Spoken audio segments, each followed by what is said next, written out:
오늘 수요예배 가운데 나오신 여러분을 주님의로 환영합니다.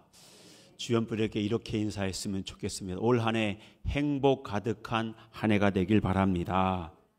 우리 교회가 행복한 성도가 가득한 교회가 되길 원합니다. 그리고 행복한 성도가 만들어가는 행복한 세상 될 줄 믿습니다.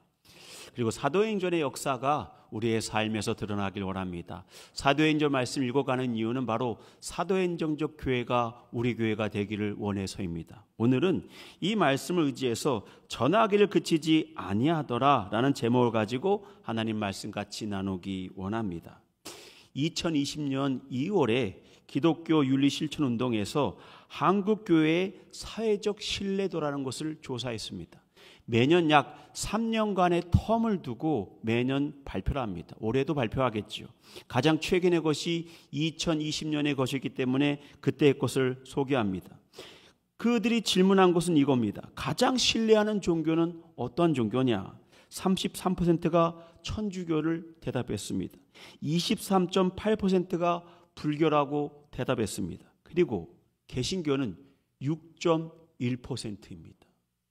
두 자리 숫자도 아니에요. 2013년에 불교에게 2위 자리를 내어준 다음부터 한 번도 기독교가 2위를 차지한 적이 없습니다. 그리고 또 이렇게 물었습니다. 교회의 경우 일반 국민의 31.8%가 신뢰할 만하다라고 대답했습니다. 그리고 63.9%, 2배가 넘는 사람들이 신뢰하지 않는다라고 대답했습니다. 그리고 또 개별적인 물음 중에는 이러한 질문도 있었습니다. 목회자를 신뢰하느냐? 30%가 신뢰한다고 대답했습니다. 그리고 그 숫자보다 훨씬 넘는 68%가 신뢰하지 않는다라고 대답했습니다.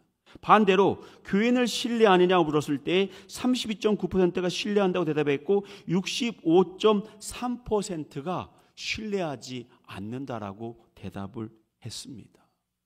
여러분, 이 숫자가 무엇을 말해주고 있습니까? 죄송하지만 한국교회의 현 주소를 말해주고 있는 거예요. 그들은 특별히 이것을 주도했던 실천신학대학교의 종교사회학 교수인 조송돈 박사는 이러한 말을 했습니다. 전체 응답자 중 절반이 넘는 무종교인 그룹에서 한국교회에 대한 신뢰도가 매우 낮다는 것은 그만큼 한국교회의 미래가 어둡다는 것을 의미합니다. 그래요. 어쩌면 우리의 미래가 그리 밝아 보이지는 않습니다. 그러면서 왜 이렇게 한국교회에 그러한 신뢰도가 추락했느냐? 거기에 나온 사람들 얘기 제 얘기가 아닙니다. 그들이 말한 이유가 몇 가지가 있습니다. 첫 번째는 정광훈 목사의 과도한 정치 참여, 명성교회의 세습, 성범죄 뉴스, 동성애 이슈라고 대답했어요. 제 얘기가 아니에요. 오해하지 마세요. 그분들이 이렇게 말했다는 거예요. 그래서 뭐라고 말하느냐? 한국교회의 과도한 정치 참여와 세습, 이러한 것들은 한국교회에 전혀 도움이 되지 않는다라고 그들은 말했습니다. 아마 코로나19 시대가 거의 마감되는 2023년에 다시 한번 조사를 발표해서 소개해 드릴 텐데 별반 좋아질 것 같지는 않습니다. 여러분, 참 위기예요. 어떻게 보면 한국교회가 어떻게 신뢰를 회복하고 앞으로 나아가야 될까 고민이 참 많이 있습니다. 1907년에 회개운동을 다시 한번 본받아야 된다고 딱 100년이 되는 2007년에 회개운동을 펼쳤습니다. 그리고 여러분 기억할 거예요. 목사님들이 다 나오셔서 무릎 꿇고 기도하고 어떠한 분은 매를 맞는 신음까지 했습니다. 그럼에도 불구하고 우리의 신뢰도는 회복되지 않았습니다. 이것은 오늘 하루 뭘 어떻게 해야 된다고 해결되는 문제가 아니를 보여주고 있는 거예요. 우리는 어떻게 하면 한국교회가 초대교회의 부흥과 한국교회가 부흥했을 때 영적인 신뢰도를 회복할 수 있을까? 우리는 고민하고 그 길 향해 나갈 수 있어야 됩니다. 오늘 말씀이 우리에게 그 단초를 보여줍니다. 42절의 말씀입니다. 42절 스크린에 있습니다. 다 같이 한번 읽어볼까요? 시작.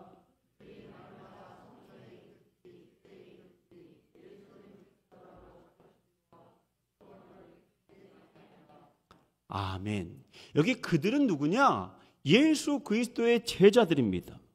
그들은 성전에 있든지 집에 있든지 예수 그리스도 전하기와 가르치기를 그치지 않았다고 말씀하고 있습니다. 그래요. 우리는 밖에 보여지는 현상에 너무나 두려워할 필요가 없습니다.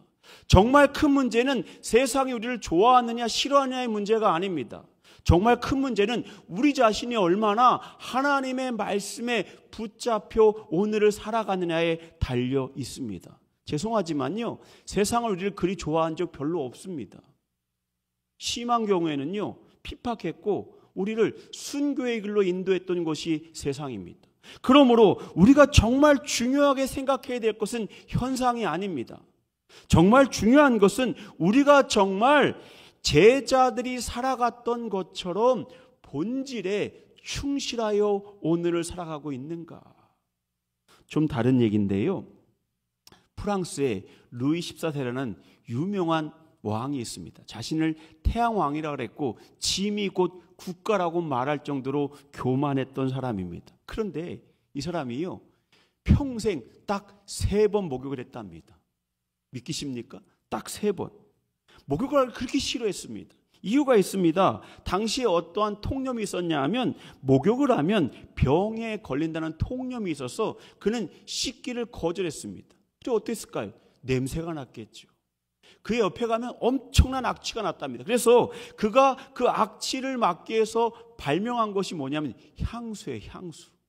여러분, 악취가 나는 몸에 아무리 좋은 향수를 많이 뿌렸다고 생각해 보세요. 향수가 제대로 반응을 했을까요? 아니에요. 향수의 냄새에 그 악취가 같이 결합이 돼서 더 고약한 냄새가 났다는 것입니다. 이 말씀을 드리는 건 본질은 목욕을 해야죠. 냄새를 다 씻어내야 되는 거예요. 아무리 비싼 향수를 몸에 뿌려대봤자 자기를 깨끗하게 만들지 않으면 그 향수는 의미가 없는 것입니다. 그 말은요, 우리 교회가 정말 본질적인 부분이 바뀌고 있느냐입니다. 현상적인 부분, 좋은 프로그램, 좋은 결과들을 겉에만 보인다고 우리가 정말 우리의 신앙의 가장 본질적인 부분이 변화되지 않으면 죄송하지만 우리는요, 세상의 악취를 풍기는 그리스도인이 될 것입니다. 26절을 볼까요? 성경은 이렇게 말합니다. 성전 맡은 자가 부하들과 같이 가서 그들을 잡아왔으나 강제로 못함은 백성들이 돌로 칠까 두려워함이더라. 그들이 누구냐? 다시 말하자면 제자들이에요. 제자들이요, 복음에 근거한 은혜의 삶을 살아가니까 그 영적인 영향력, 선한 영향력들이 그 주변 사람들, 유대교인들에게 퍼져가기 시작했습니다. 그래서 그 당시에 당국자들이 그들을 어떻게 하고 싶지만 왜 못했다고요? 그들을 잡아왔으나 강제로 못하면 백성들이 돌로 칠까 두려워서, 제자들을 어떻게 하면 자기에게 해가 올까 두려워서 그 세상 사람들의 마음이 그 제자들에게 향하고 있는 것을 알았기 때문에 그들을 어찌하지 못했다는 것입니다. 왜 그랬을까요? 바로 제자들이요, 하나님의 말씀에 붙잡혀 사니까 그 영적인 영향력이 파문을 일으키면서 사람들의 마음 가운데에도 흘러갔던 것입니다. 그래요. 그래서요, 이 당국자들의 마음을 잘 보여주는 성경 구절이 하나 있어요. 28절을 봅니다. 우리가 이 이름으로 사람을 가르치지 말라 언금하였을 때 너희가 너희 가르침을 예루살렘에 가득하게 하니 이 사람의 피를 우리에게 돌리고자 함이로다. 예수님을 십자가에 못 박혀 죽게 한 자들이 바로 그 당시에 유대 당국자들이었잖아요. 그러니까 이 사람들이 두려운 게 뭐냐? 복음이 선포되어지면 나중에 누가 예수를 잡아 죽였냐라고 말하면 그들이 걸릴까봐, 그들이 그것 때문에 어려움 당할까봐 이 사람의 피를 우리에게로 돌리고자 함이로다. 이러한 두려움 때문에 끊임없이 제자들의 입을 막고 싶었지만 사랑하는 여러분, 막을 수가 없었어요. 왜냐? 그들의 마음 가운데는요, 제자들의 마음 가운데는 예수 그리스도가 가장 중요한 가치였기 때문에 막을 수 없었던 것입니다. 사랑하는 여러분, 여러분에게 있어서 누군가가 여러분에게 물어본다면 여러분에게 가장 중요한 가치는 무엇입니까? 가장 중심에 드는 가치는 무엇일까요? 우리가 어떠한 가치를 두느냐에 따라서 세상이 우리를 바라보는 눈이 틀려질 수 있음을 깨닫기를 원합니다. 오늘 본문은요, 그 사실을 너무나 잘 보여주고 있습니다. 같이 읽은 20절에서 32절 안 읽었지만 32절까지의 말씀은요, 제자들이 증인된 삶을 살아가는 모습을 보여줍니다. 이것이 첫 번째 부분이에요. 그들이 양보할 수 없는 복음에 대해서 증거하는 부분이 32절까지의 말씀입니다. 그리고 두 번째 33절에서 42절까지의 말씀은 제자들을 내보낸 다음에 산헤드린 공의회, 즉 당시의 유대 종교 당국자들이 저들을 어떻게 할까 자기들끼리 회의하는 부분입니다. 앞부분은 잡혀온 제자들이 목숨을 두려워하지 않고 복음을 증거하는 부분이 32절까지의 말씀이고, 나머지 42절까지의 말씀은 뭐냐? 산헤드린 공의의 사람들이 내리는 그러한 결론 부분을 우리에게 소개해 주고 있습니다. 이 두 부분을 통해서 오늘 우리가 본질적인 신앙이 무엇인지 함께 생각해 보려고 합니다. 첫 번째, 공의 앞에서도 증인된 삶을 살아가는 제자들의 모습입니다. 29절을 볼까요? 스크린에 있습니다. 29절 스크린 떼어주시죠. 다 같이 한번 읽어봅니다. 시작.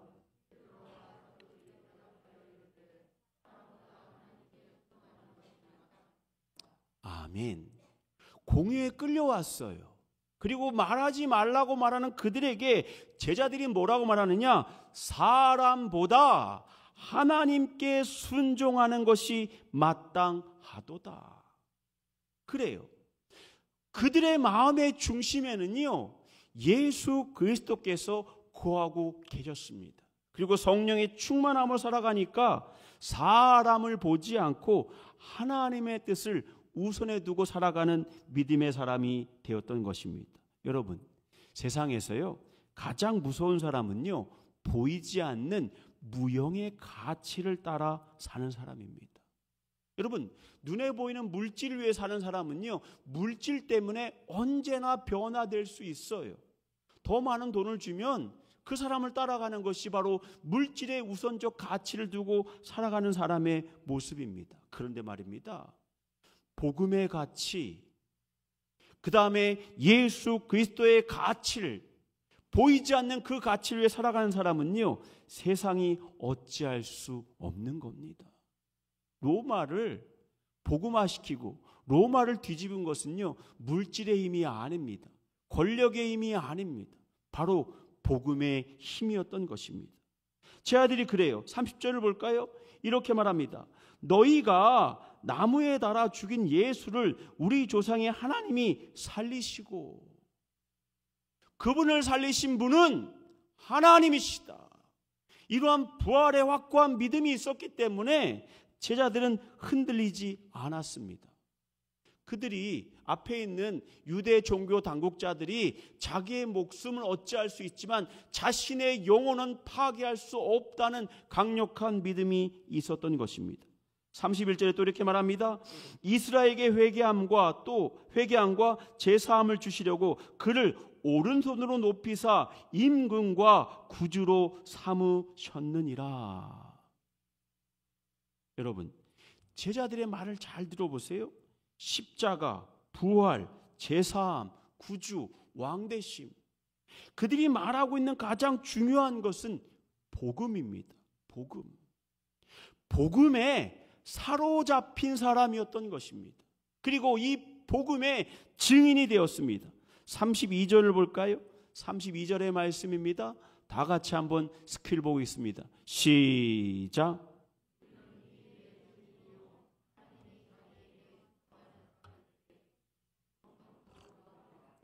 아멘. 이 일의 증인이다. 복음의 가치를 두고 살아가니까 그들은 바로 성령의 인도하심을 따라 복음을 증거하는 증인된 삶을 살아간 사람이 된 것입니다.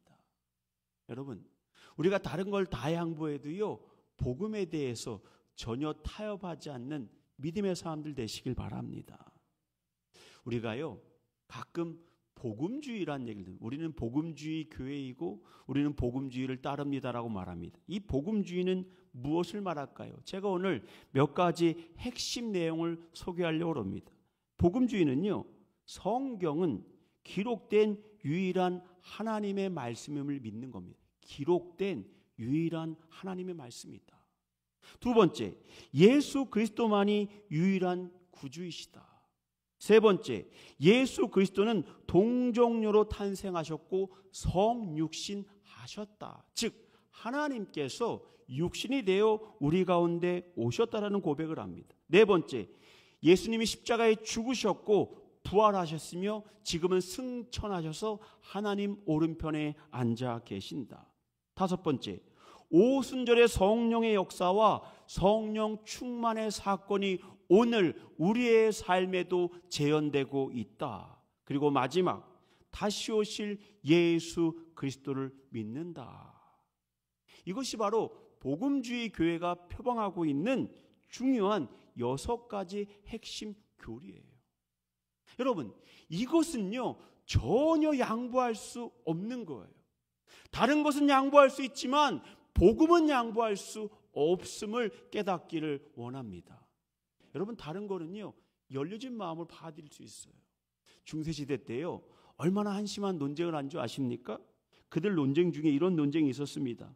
바늘 끝에 천사가 몇 명 올라갈까? 이게 논쟁이에요. 실제 논쟁입니다. 바늘 논쟁입니다. 여러분, 어떻게 알아요? 바늘에 천사가 얼마나 올라가는지 어떻게 합니까? 이걸 가지고 죄송합니다, 박터지게 싸웠습니다. 쓸데없는 탁상공론입니다. 이건 검증할 수도 없고 알 수도 없어요. 그리고 이건 중요하지도 않습니다. 그런데 이 논쟁 속에 몰입해서 네 편이다 내 편이다 싸웠던 것이 중세 스콜라 철학의 한 모습입니다. 죄송하지만 교회 안에서도요, 가끔 다툼이 있어요. 그 다툼이 있는 내용들 보면 죄송하지만 참 쓸데없는 얘기가 많습니다. 제가 전에 부교육자로 섬기던 교회에서 있던 일입니다. 어떤 분이 그러는 거예요. 저를 찾아와서, 목사님, 담임 목사님이 저를 싫어하는 것 같습니다. 그래서 제가 왜요? 그랬더니 이유가 있대요. 근데 이유를 들어보려고 무슨 이유입니까? 그랬더니 예배 끝나고 내려오는데 자기가 뒤로 갔대요. 목사님 뒤로. 근데 목사님이 자기를 안 돌아보고 인사를 안 했답니다. 아니, 뒤에 눈이 있나요? 그래서 그때 자기가 느꼈대요. 목사님이 정말 나를 싫어한다. 그래서 아니, 그게 아닙니다라고 아무리 설명을 해도 이분에게는 설득이 안 돼요. 자기 마음에 이미 느꼈고 자기는 그 비밀을 깨달았다는 거예요. 여러분, 이러한 것들로 인하여 상처받는 것이 우리의 모습이에요. 그런데 말입니다, 신앙인은요, 그런 것보다 복음에 의해서 오늘을 살아가야 되고 복음의 문제에 대해서는 양보하지 않는 믿음의 사람이 되어야 됩니다. 다른 거는요, 이해해줘야죠. 열린 마음을 가져야 돼요. 그러한 마음이 있을 때 성장하는 거예요. 오늘 초대교회가 제자들이요, 복음에 대해서는 결단코 양보하지 않았습니다. 그리고 자신들이 그것을 보았고 경험했기 때문에 증인된 삶을 살아간다고 말하는 모습이 오늘 본문의 첫 번째 모습입니다. 그래요. 사내들인 공의 앞에서 정말 당당하게 자기의 목숨을 걸고 복음을 증거했습니다. 두 번째 부분입니다. 바로 사내들인 공의의 내용입니다. 그들은요, 여기서 그들은 누구냐? 유대 당국자들이에요. 그들은 어떻게든 제자들을 없애려고 했습니다. 33절을 볼까요? 이렇게 말합니다. 다 같이 한번 읽어볼까요? 시작.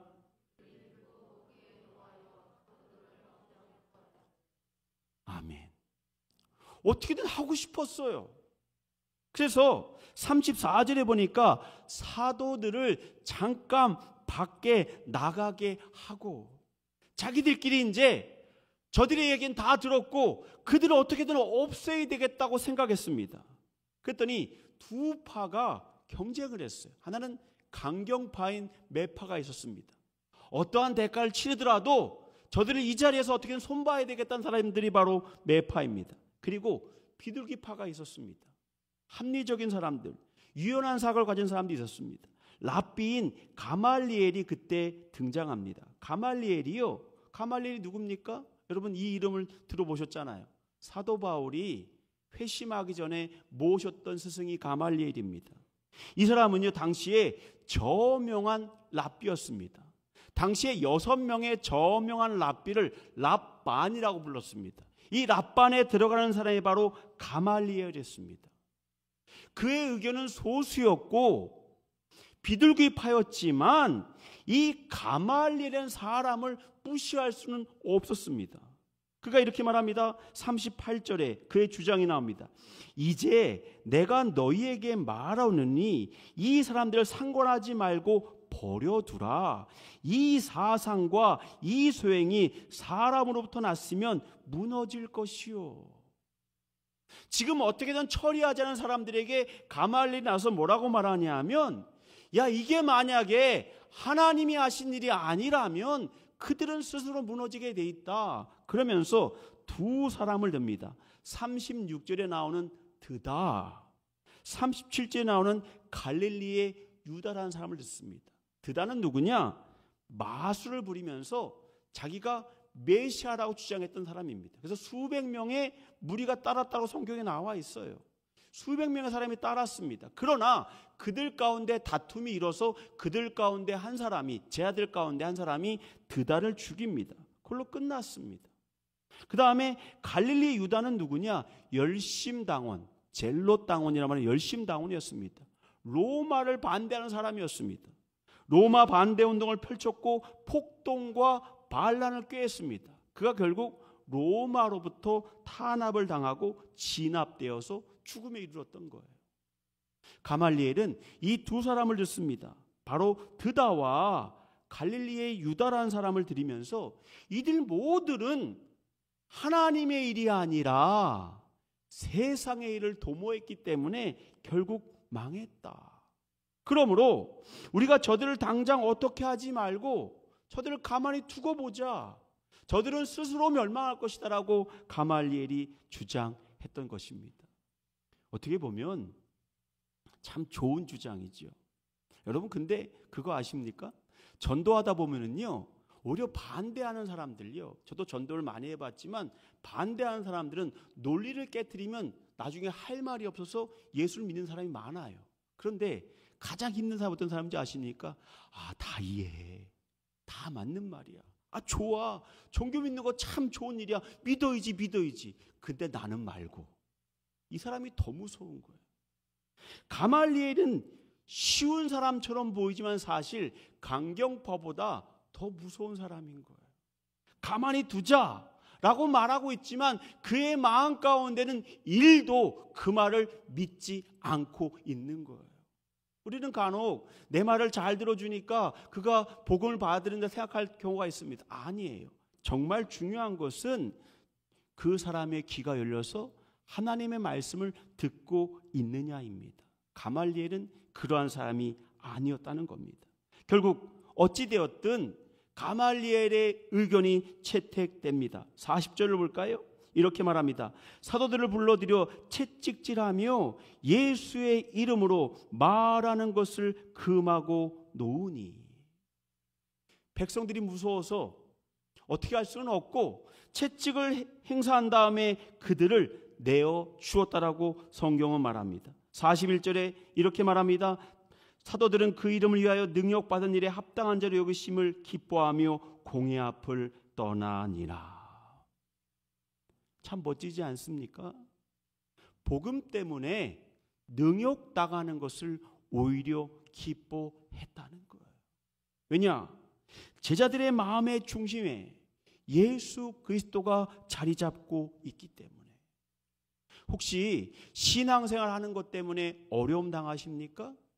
신앙생활 하는 것 때문에 오해를 받으십니까?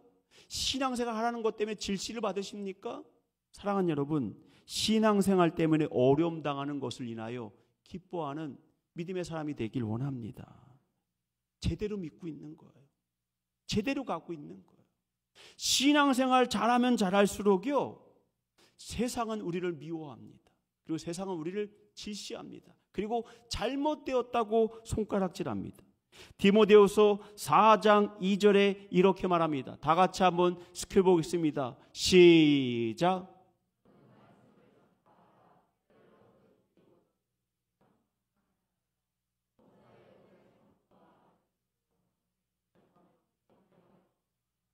아멘. 성도는요, 말씀을 전해야 됩니다. 분명히 이렇게 말합니다. 때를 얻든지 못 얻든지 항상 힘쓰라.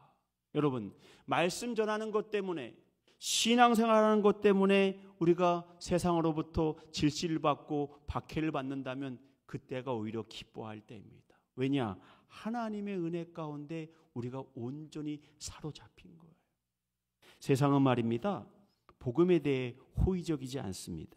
코로나19가 한참일 때에 한 배우가 그때 오륜교회에 있는 다니엘 기도에 나와서 찬양을 불렀습니다. 원하고 바라고 기도합니다. 바로 이성경 배우입니다. 그의 찬양을 통해서 많은 분들이 위로를 받았습니다. 요즘 한 배우의 이름이 오르락내리락해요. 윤은혜 배우. 그가 일산광립교회 집회에 나가서 간증하고 통성 기도한 것 때문에 세상으로도 손가락질 받고 있어요. 그래요. 100% 양보해서 공인이라고 칩시다. 공인이 자신의 신앙생활 하는 것 때문에 왜 손가락질 당해야만 합니까?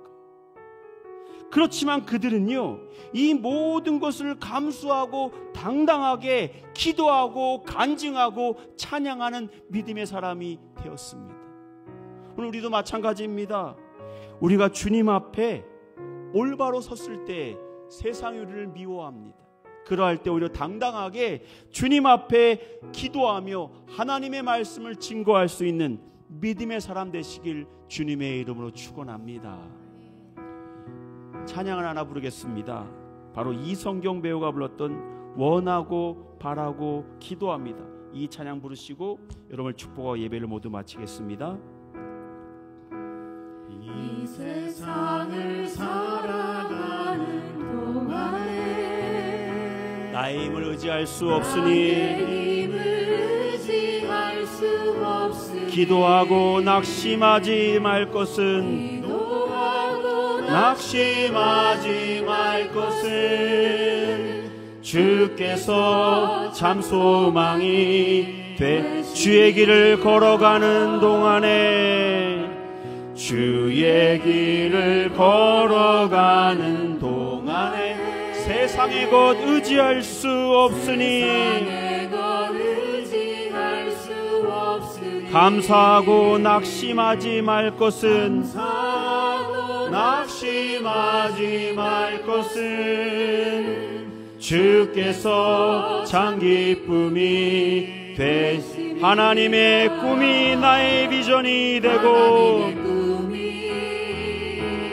나의 비전이 예수님의 성품이 나의 인격이 되고 나의 인격이 되고 성령님의 권능이 나의 능력이 되길 원하고 바라고 다시 한번 고백합니다. 하나님의 꿈이 나의 비전이 되고